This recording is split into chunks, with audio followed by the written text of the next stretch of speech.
Welcome back to another episode of Unpacking the Backpack, where we're going to discuss navigating the stages of innovative change. So, if you've been listening to my podcast, you know I kind of started off using artificial intelligence to transcribe my blog posts. Well, I don't really do that anymore. Maybe I'll go back to it. But I kind of like raw, uncut. And that's what this podcast is. No editing, no fine tuning unless I make a big mistake. Because life is not perfect. So, let's discuss innovation.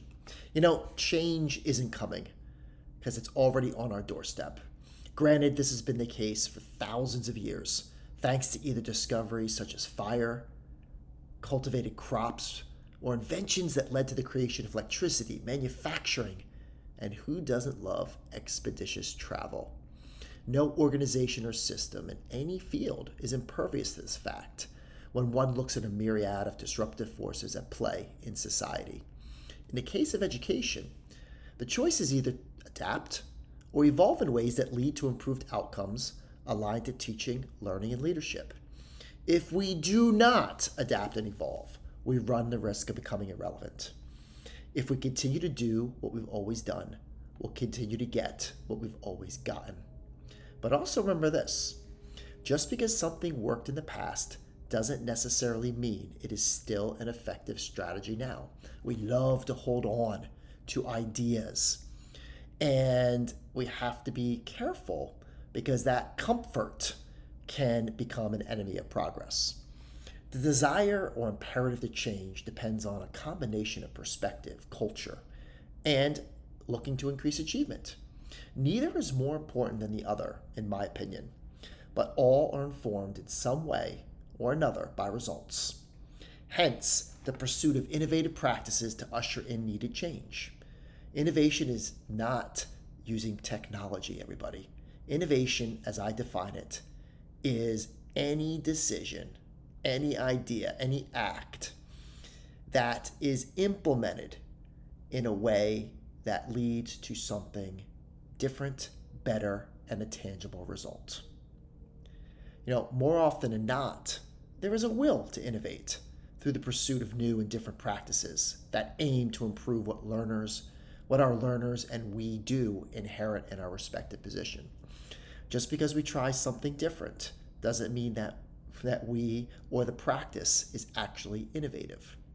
This is proven or disproven, as I said before, by a tangible result in the form of qualitative or quantitative evidence. To debate this fact takes away from the real power that innovation can have in education. So now let's focus more on the process of innovative change. It begins with one person or his and her actions to move the needle on a specific practice. As I always say, don't expect others to do what you have not or have not been willing to do yourself. Now, don't get me wrong. Don't get me wrong. This is a fantastic and needed start. However, change in the context of an entire school, district, organization, or system relies on moving the masses so that all learners, staff, and stakeholders benefit. Herein lies both the challenge and the opportunity inherent in the process. In the second edition of Digital Leadership, I really highlighted 6 common stages that schools work through in order to successfully implement innovative change that impacts the culture. And we're going to walk through these stages, but these 6 are status quo, struggle, dissonance, innovative idea, assimilation, leading to a new status quo. So let's first talk about the status quo. The rationale that leads to both a conversation and a need for change begins here. It is here where the most dangerous phrase in education typically rears its ugly head. That's the way we've always done it. Or TTWWADI. What results is either a sense of comfort, high test scores for example, or fear. What if we try something different and it doesn't work? In both cases, the pursuit of innovative practices either stops or never begins because of the status quo.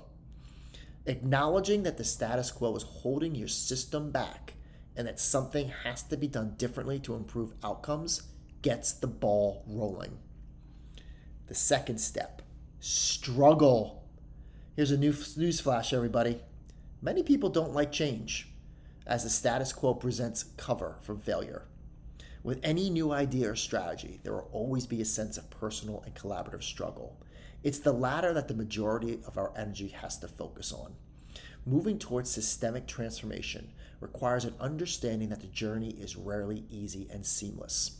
The struggle is also defined by what seems like never-ending challenges, such as time, money, support, infrastructure, inadequate professional learning, mindset, and colleagues who fill either the role of antagonist or naysayer. Everybody, the struggle is real, and to scale change, you must be prepared for this upfront. Third, after the status quo struggle, there is dissonance. The stage is characterized by a lack of agreement, typically defined by inconsistencies between the beliefs one holds and between one's actions and one's beliefs. Discord is all around us, and conflict in organizations is nothing new. Why is conflict so persuasive in many schools, systems, districts, to the extent that some schools and systems are dysfunctional by any definition? And yet employees, teachers, educators, administrators tolerate the conditions. This has to do with the concept of dissonance. Dissonance has less to do with conflict and more to do with understanding how and when conflict incites change and what needs to take place for change to happen seamlessly. Dissonance only comes into play when the system breaks down unpredictably and doesn't work, mostly for students. In this state, people are no longer willing to put up with it because there is now unpredictability with results causing discomfort, promoting desire to change. The main takeaway here, everybody, is to embrace dissonance and use it as the fuel for innovative ideas. The fourth stage, now we start to come out of the darkness and we start to emerge with clarity. And the fourth stage is the innovative idea or ideas. The foundation is now set for this stage where an innovative idea or strategy can be discussed, implemented, sustained, and evaluated for success based on a tangible result. When developing or presenting an innovative idea, keep these questions in mind. Will it improve what you and your learners do as well as the culture? How do you or how will you know it has led to an improvement? How do others determine if it has led to an improvement? And what is needed to scale the efforts? This leads to step 5, moving the innovative idea to assimilation. Assimilation, in this stage, the innovative idea becomes absorbed into the very fabric of a school, district's, organization's cultural DNA. It isn't about one educator, classroom, or isolated practice. The idea takes form and is both embraced and implemented at scale. The key point here is, while it's great to experience success at the individual level, real change that impacts the majority is assimilated across all aspects of teaching, learning, and leadership. And after assimilation, we have the 6th and final stage. This is the new status quo. The final stage is what the end goal of any innovative change effort should be, and that is the creation of a new status quo.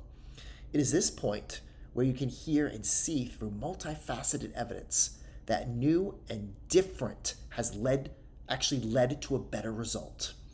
What this ultimately looks and feels like will vary from school to school or system to system, but the fact remains that the change effort has been embraced and sustained.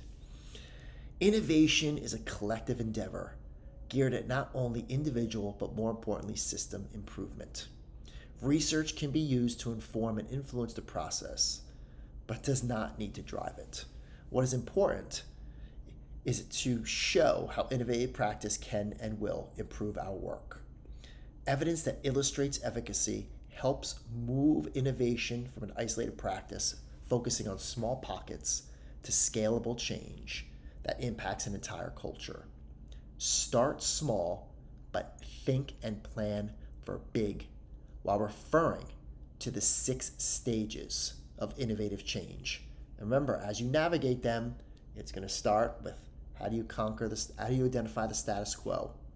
Understanding is going to be struggle, embracing dissonance, using the struggle and dissonance to create and develop an innovative idea, ensuring that innovative idea becomes assimilated into the entire culture, and in the end, to create a new status quo.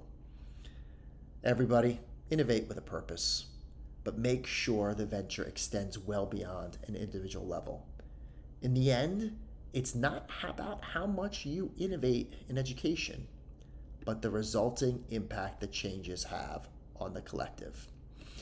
Just want to thank you again for joining this episode of Unpacking the Backpack. And, I'll put the image of navigating innovative change in the show notes. You can also read more on my blog. I'll post that in the show notes as well. And for more insight, get your hands on Digital Leadership 2nd edition from Corwin.